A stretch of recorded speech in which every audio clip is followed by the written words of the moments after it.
ধাক্কা দিতে পারবেন ভ্যান গাড়িতে হালকা?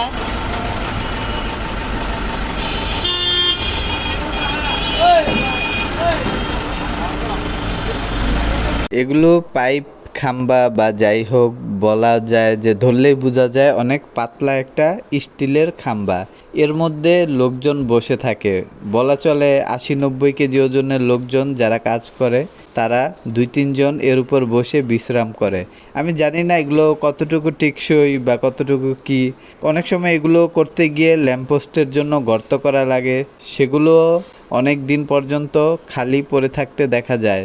তো এরকম গর্তে আবার দেখা যায় অনেক পলিথিন থাকে, বস্তা থাকে, যেগুলো সহই রাস্তার কাজ করে থাকে, ড্রেন করে থাকে, ল্যাম্পপোস্ট করে থাকে।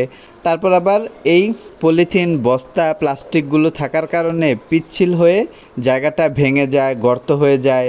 রাস্তা, ড্রেন, ল্যাম্পপোস্ট এগুলো দুর্বল হয়ে যায় বা ভেঙে যাওয়ার কারণে রাষ্ট্রীয়ভাবে বা নাগরিকদের ক্ষতি হয়ে যায়।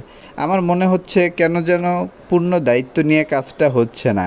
এই যে একটা রিং পরানো, দেখে আমি বুঝতে পারছি না এটা ঝালাই দেওয়া কিনা বা কীভাবে লাগানো হয় বা এটার প্রয়োজন আছে কিনা বা এটা যেভাবেই লাগানো রয়েছে এটা ঠিক কিনা। মানে আমার কাছে দেখে মনে হয়েছে যে এটাতে কোনো ঝালাই দেওয়া নাই, এর জন্য শুধু ভিডিও করলাম।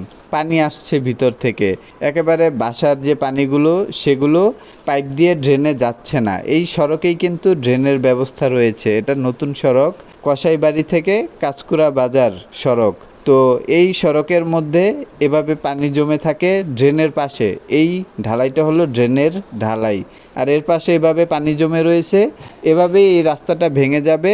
একেবারে ১ বছরের মধ্যে আবার রাস্তা করার প্রয়োজন অনুভব হবে, এরকম ভাঙবে। এখানে আগুন ধরানো হয়, উপরে কারেন্টের তার রয়েছে বা এখানে বিভিন্ন কাজ করা হয়। অনেকে বলবে কারেন্টের তার অনেক উপরে, আগুন এত দূরে যাবে না, কিন্তু তারপরেও শহরটাকে পরিষ্কার না রেখে নোংরা রাখা হয় বা যেটাকে বলে বিদেশি বিনিয়োগ, দেশি বিনিয়োগ, এগুলো মানুষ দেশের মধ্যে করবে না।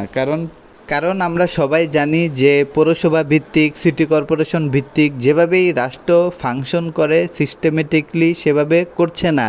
একেবারেই যেটাকে বলে অবৈধ ফুটপাতে দখল করা দোকান, অবৈধ অটোরিকশা যেটা বিদ্যুৎ দিয়ে ব্যাটারির মাধ্যমে চলে সেটা, এছাড়াও যত অবৈধ চাঁদাবাজি রয়েছে, রাজনীতিকে পেশা হিসেবে গ্রহণ করার জন্য, একবারে পরিশ্রম না করে চলতে পারে সেজন্য সব ধরনের অবৈধ কাজকে কোনো না কোনো যুক্তিতে, কৌশলে, বুদ্ধিতে বৈধ করতে আগ্রহী একেবারে রাষ্ট্রের যারা নীতি নির্ধারক বা সাধারণ জনগণের অভিভাবক সাজে সেরকম হর্তা কর্তা কুতুবরা।